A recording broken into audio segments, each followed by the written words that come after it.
Than tip. And I think sometimes people say, "Oh, people are not reacting on my post. They are not seeing." They lie you. They are seeing your content is not sweet. Your content is not sweet. That's just the truth. Is it that you're using blurry photos? Is it that you're using like there's a whole lot? Your grammar, your writing is too jam packed. There's no spacing. It's too lengthy. It's too boring. Like the hook is not giving. Like there are a lot of factors. If you're looking at posting times, what are the best posting times for Facebook at the point in time? The best posting times for Facebook.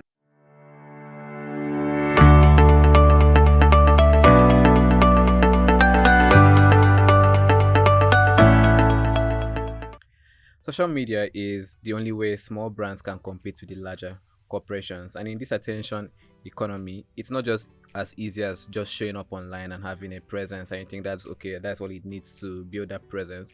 Right now, you need to deliver content that your audience actually likes, and not just like to create content that people can have a connection to.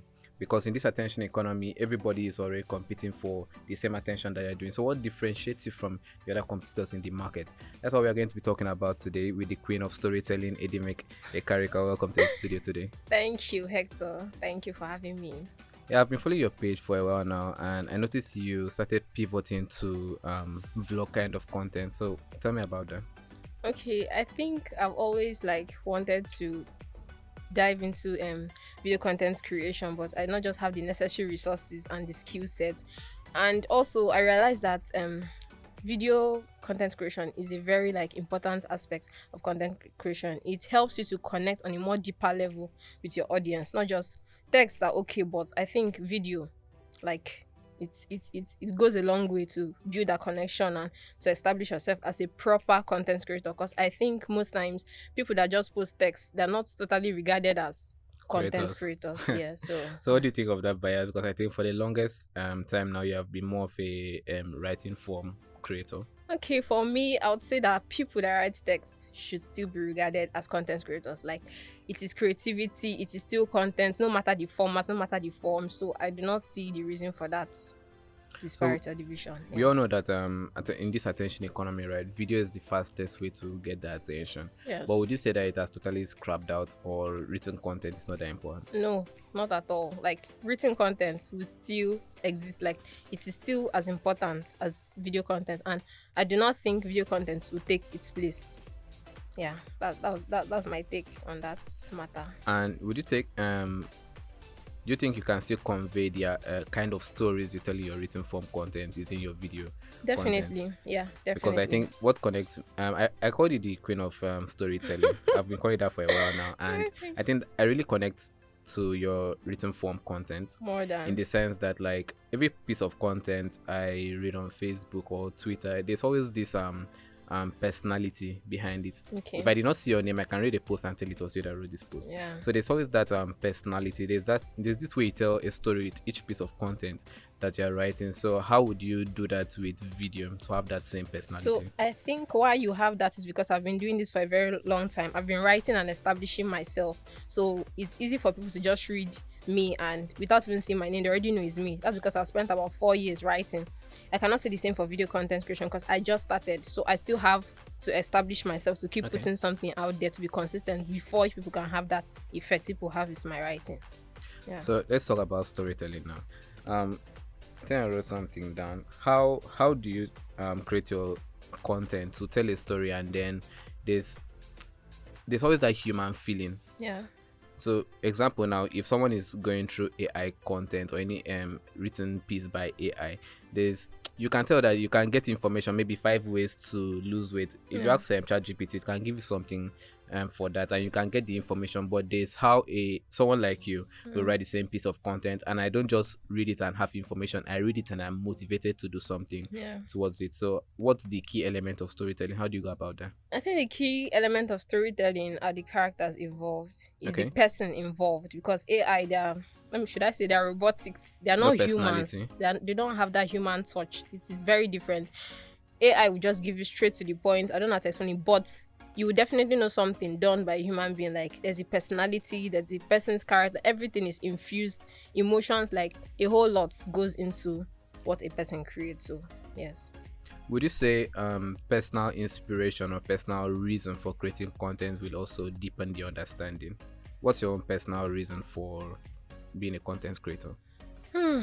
My own personal reason for being a content creator is the fact that I can inspire people from wherever I am. I can be in Akwa Ibom State and somebody is in Ghana watching me. Somebody is in, like, it's crazy. Like my recent reel that I posted, I had about 26,000 reactions. Like I was surprised when people from USA, like, so I think that's the beauty of content creation. Like you can touch a lot of lives. You don't know you're even inspiring. They might not even engage, they might not even react, but you know that somebody out there is So you- looking forward to seeing you every day So and stuff. basically, you are doing it for the people in Yes. particular. Yes. Now that's something I want to discuss as well, because most people when they say, because for example me, right, if you're a starting creator, then the one thing we always find out is that the followers, the engagement, the reactions, all those things are not going to be there at the beginning. And in one of your posts you explained how, okay, you saw, it was a and B kind of picture where you showed us how you started, the likes on your first piece of content, and then the engagement on how you are doing now. So most people will be like, when they are writing, those few 5 people that keep engaging with their content is who they write for, right? But then would you say you're doing it for them or for yourself? Does the happiness lie with who you're writing for, or does the happiness lie with you? Are you doing it for you or for them? Okay, I'll be lying if I sit down here and say that I do everything totally for people. Like choosing yourself too is also very important, and I do not think it's selfish. Content creation is a very beautiful way to establish yourself as an authority, to put yourself out there, to put yourself as a thought leader. So I would say content creation too, as much as it's for people, it is also for yourself. Does Okay. it fulfill you? Does it make you happy? Does it put you in a position that you have always wanted to see yourself? Does it, like, it's a lot? Does it open doors for you? Like content creation is a lot.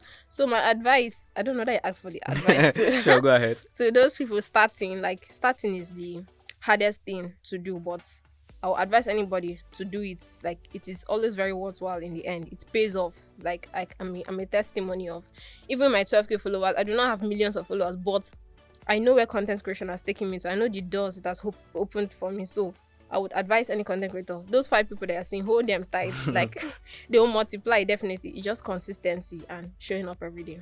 That's it. Okay, so talking about showing up every day, Yeah. would you say the tactics of, let's say, 3 years 4 years ago still work now? For example, just maybe written piece of content together with an image of you, or maybe something related to what you're talking about, and then would you think if I do that 4 days a week consistently, do you think that alone can help me grow? Okay, one major principle that has helped me is evolving. Like Okay. evolving is a very important part of being a content creator. You cannot be using the strategies you used in 2020 to apply to 2024 and hope to see different results. It's not going to happen.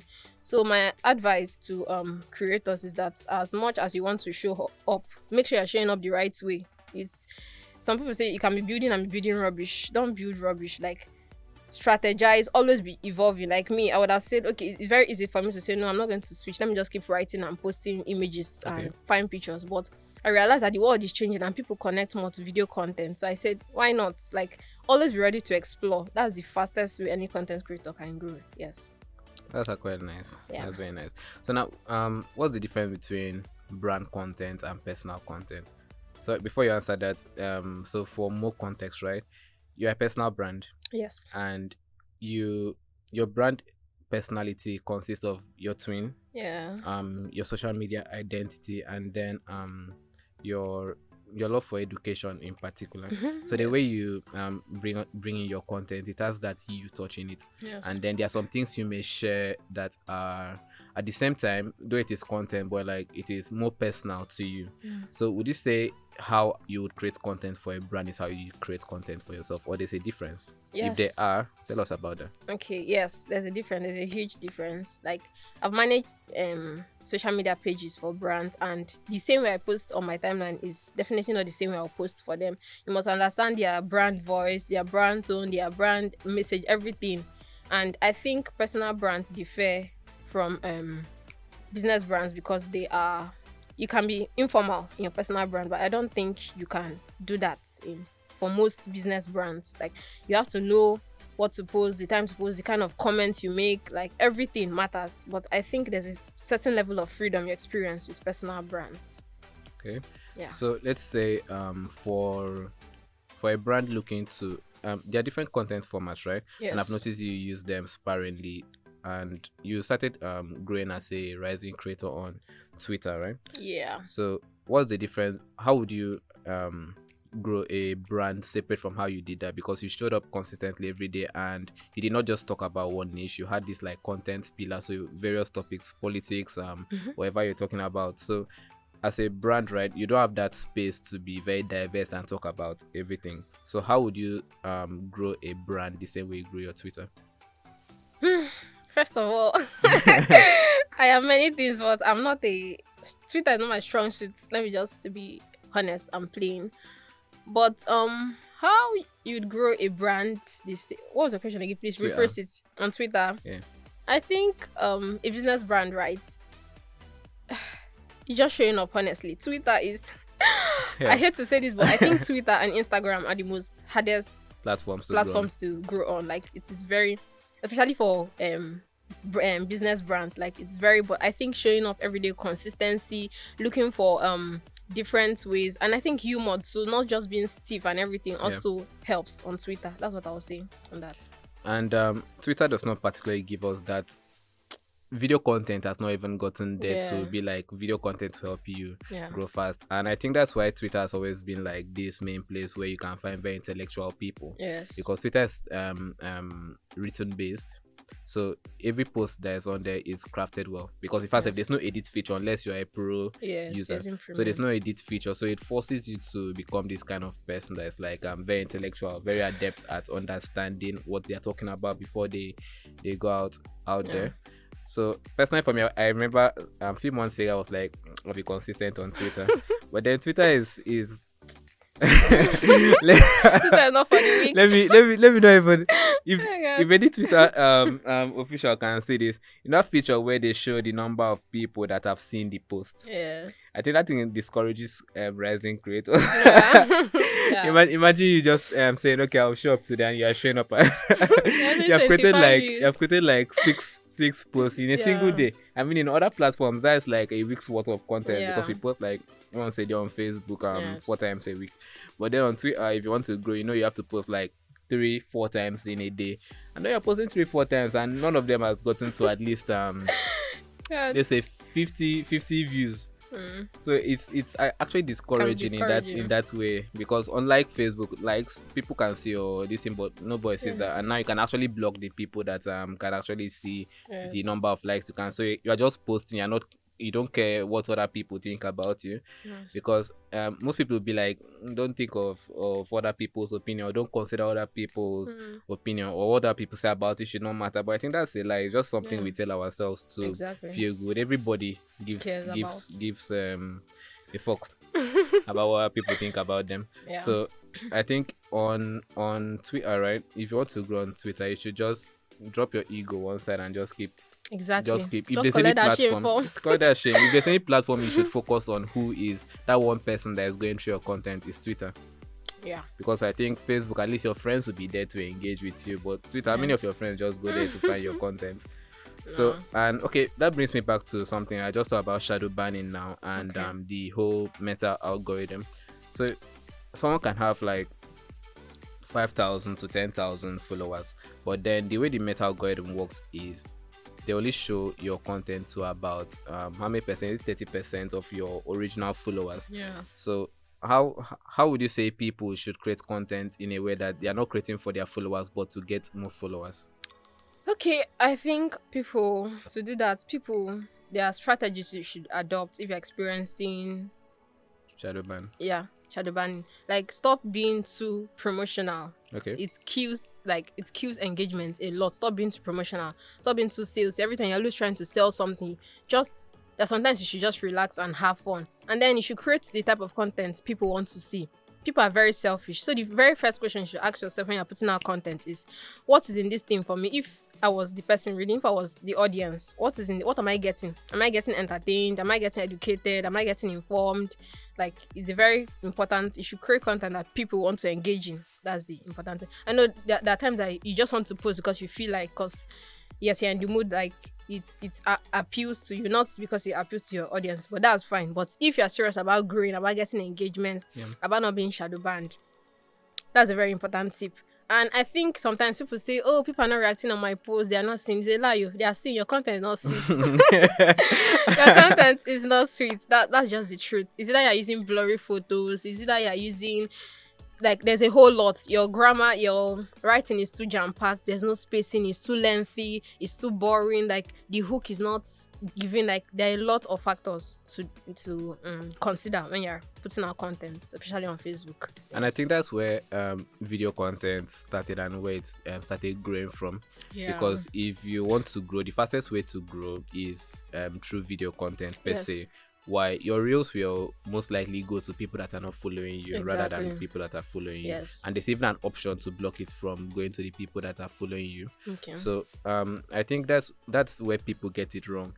Video content should not beat every type of content. So there are various strategies you should adopt when you're creating a social media content calendar and then your social media marketing strategy. So video content should be mainly based on you can even what's the word I'm looking for? You can even repurpose video content and your written content. So sometimes when I started my Facebook journey, I was more of a written content kind of person. But then I noticed that, like, I did not have Ademix kind of storytelling prowess. So I started pivoting to video content because it was where I could deliver more of my information. So when I started, did I have a script? No. What I did, I just went back to the past, went to my LinkedIn, wherever I wrote my post, and then converted what I was writing there into video content. So repurposing your old post into video can also work. It's a way to meet a new audience. But then written content is not beaten. It's still a way to nurture your already existing followers. And if you're going to go into content marketing where you're writing blog posts for brands and all that, blog post is still one of the best ways to grow your brand organically. Because SEO traffic is one of the best lead generators for websites.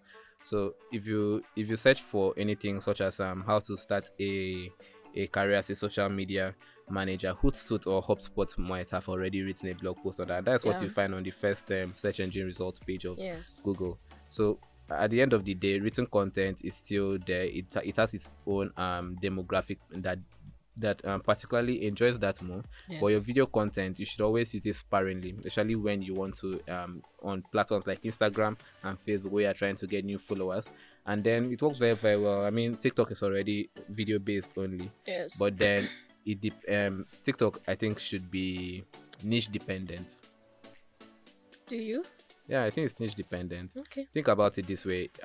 If you're going to look at demographic of people on TikTok, right, you'll not really find an older demographic there.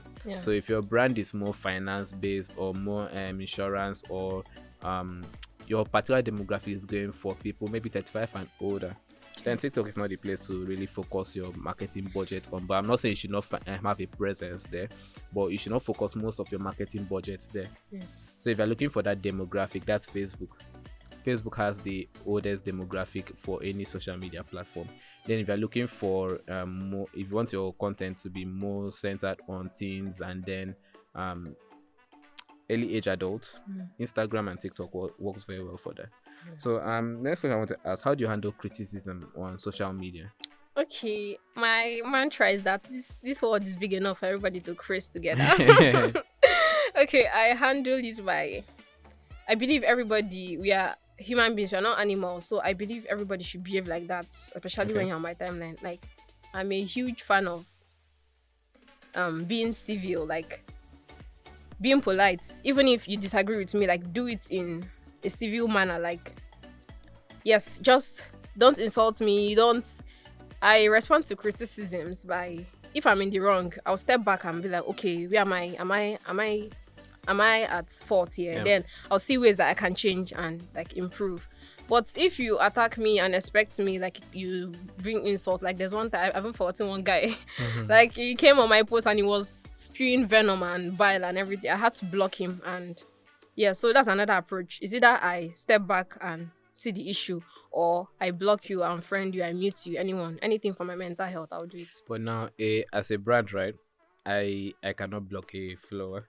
So how do I how do I Okay, handle I think that's criticism as for a brand? business brands. Yeah. So I think for business brands, that part is very crucial. How you handle criticism, Yeah. especially negative ones, is very important. So I think it's just to apologize amicably to the follower, to the customer, and assure them that you put necessary things in place to make sure that that does not repeat itself. Something like that. Just anything to placate them. Okay. That's all. Yeah. So would you put that under the task of a social media manager to Definitely. handle that criticism? Yes.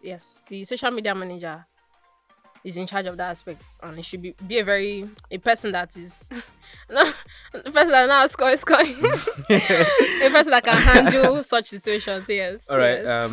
I want to debunk this myth that social media managers, their main task is to publish and schedule posts for their clients, and then every other task is broken down into a social media strategy, social media content creator, social media analyst, and what is the word again? The analyst. Analyst, yeah. So what's the main task, or what are the tasks of a social media manager? This question is like when I see job openings on, it's always like a lot is required from social media management at this age, and the pay is so like it's terrible. Like Yeah. I used to wonder what really is the role. Even myself, I'm asking the question: what is really the role of a social media manager? For me, I would like to say that a social media manager is not in charge of giving you sales. I think their job is just, as you said, creating content, like maybe scheduling content, posting, responding to comments, analyzing the metrics and the rest. But I do not know whether I would like to fit content, video content creator into the the portfolio of a social media manager, Yeah. and many other things. So that's that for me. I think most social media managers are the main cause of this issue that is going on, where a brand will bring you in and they feel like, as a social media manager or marketer, that you are directly tied to sales. Yeah. So maybe if you check your KPIs, sales will be in there, and then it's not supposed to be there, because No. your job as the social media manager Just to is put just the brand out there. put the brand out there, and Yes. also create opportunities for them to get leads. Yes. Leads, not sales. Yeah. Your job is not to convert the leads into prospects and then Yeah. clients. You are just there to bring in these people. So I think the difference is this: if these brands want someone a social media manager to handle video editing, handle analytics, handle monitoring and listening, handle crisis analysis, handle case studies review, handle public relations activities, and then in fact a lot of them even go into web development now. So I think that's where you bring in an agency, Yeah. because an agency will have the different services. So social media management is one part, social media marketing is one part, email marketing is one part. So they have web development in there, because for example, if I'm running an ad and my landing page needs to have that same coherence with the social media page, Yes. or with my own platforms team.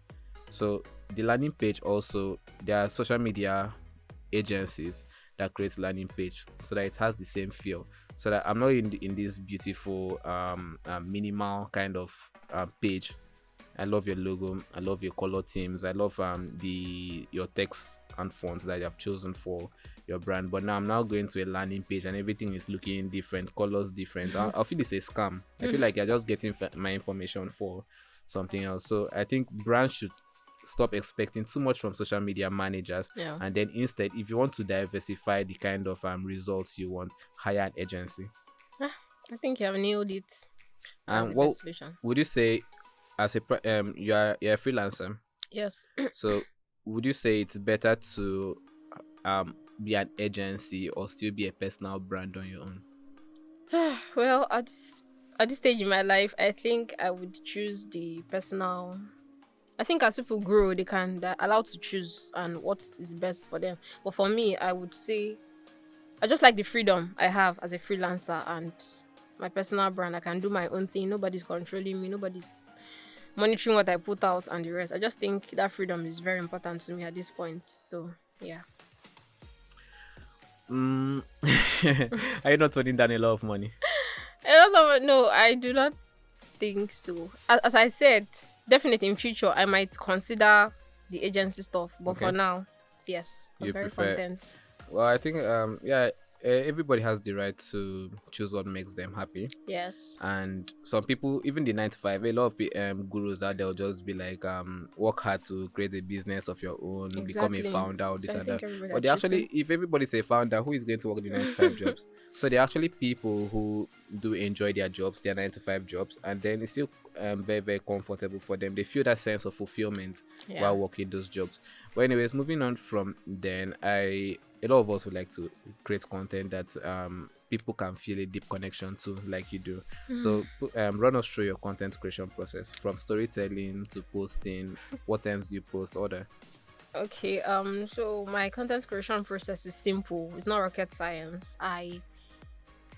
I'm mostly inspired by my immediate surroundings. People are like, "Oh, it didn't make you share so much. You like, you always. It didn't make. We were just talking about it now. You like." So that's me. I connect a lot with my immediate surroundings. I look at what is happening. I'm a very big observer. Like Okay. somebody says something funny or somebody's facial reaction. Like there's always something that inspires me to write. Or maybe I can think about something that happened in the past experiences. Like all of them are motivating factors to create content. And then I start ideating. My brain starts looking for, okay, how can we make this into something that people like? This thing made you laugh. What if it makes 100 people laugh on Facebook and stuff? So I then proceed to brainstorm. Is that I write on my notepad, I write it out, or I write it on a piece of paper with a pen and stuff. And then after that, I move to the editing stage. Okay, which side should I remove? Which side is redundant? Which side is unnecessary? So you vet it and edit, and the next thing you post. And sometimes another crucial part of my content creation process is my twin sister. I make sure that I show her. I just she's just like my audience, my mini audience. If the way she reacts to something is most definitely the way my audience react. It has Okay. happened. Like our reaction is always accurate. It mirrors how my audience will see my content. So I show her, how do you like this thing? How okay, I just give her, and then our first reaction, honest reaction is what I take, and then on whether to proceed or whether not to proceed. So I yeah, like why you that's it. said first reaction, Yeah. because most people always you have an idea, you have a business idea or whatever idea. The first person you share it with your family members. The truth of the matter is, good or bad, Yeah. your family members or very close friends, Yeah. they're going to they want you to be happy. Yes. So they're not going to be honest with you about their reviews. They're just, and at the end, if you notice, if you're talking about Nigerians now, they'll be like, it's okay, Sha. The Sha is so that if it does not work out, it's not my No, fault. I So Yeah.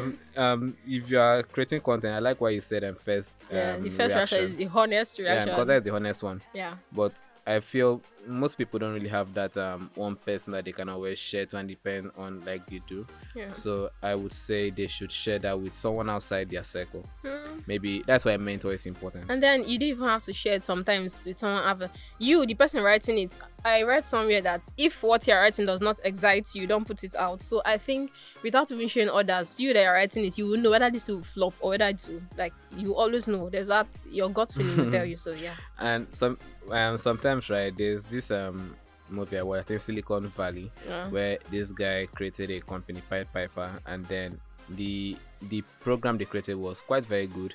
But now, what was the issue? When he was in the beta launching phase, he only presented it to developers.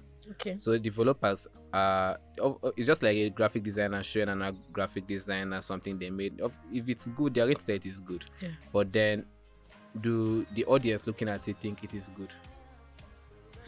So imagine you're a creator now, you're writing content and you're showing it to someone like you, or you're the one vetting if it's only okay by yourself, right? Okay. But then, yeah, it's so good. Mhm.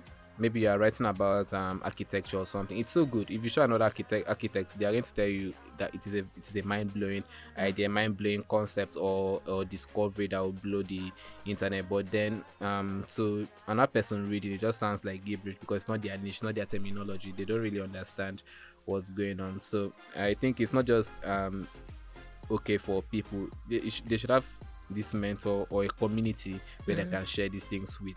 I'm not saying every post you should pass it through a community, Yeah. but like if it's a campaign kind of thing, like a campaign, it's maybe a campaign to drive sales, a campaign to bring in followers, you need to run it through at least a small community so that they see how they react to that. And sometimes I think doing surveys on your social media platforms also help to like know what your audience are thinking, what they want, so that you don't just create content aimlessly. So it's very important too. Okay, and I've based on your page, you started a month sale of creating a content calendar for brands. Yeah. So can you run us through what makes what goes into making a content calendar? What should brands look out for? Okay, I think the very first thing brands should look out for is who their target audience is. It's very important. That's number one. And then the next thing is how do you want people to see you? You want people to see you as a fun person, as a quirky person, as a goofy person. Like, you put all those things into perspective too. And then how can you, I think those are the like basic things. And then which content format am I looking at? Videos, graphics, text? What am I putting into it? Am I following trends? Am I like, there's a lot that goes into content calendar listing. How do I stay consistent? How many times am I posting in a week? The showing up, how up should I how often should I show up, and the rest too. That's basically what goes on in the content calendar. Then if you're looking at posting times, what are the best posting times for Facebook at the point in time? The best posting times for Facebook is in the morning. Like, morning always works for me. Like, if you can post by 7, it's perfect. It works, because that's when people are waking up. People, as much as I hate to say this, I don't think most people pray when they wake up. They just go straight for their phones, and the very first thing they want to see is your post. Like, it helps a lot. And then another posting time that is good is in the evenings. Morning and evenings work basically. I just think the world is just always busy in the afternoons. But as it's not written on stone, that it does not restrict you from posting at whatever time you want to post. But those are my 2 best times for posting. All right, that's great. Yeah. Before we round up, tell me about your book, Shadows to Stardom. Yeah. Okay, now that you have asked. Okay, so my book, From Shadows to Stardom, it is like an honest note to fresh creators. I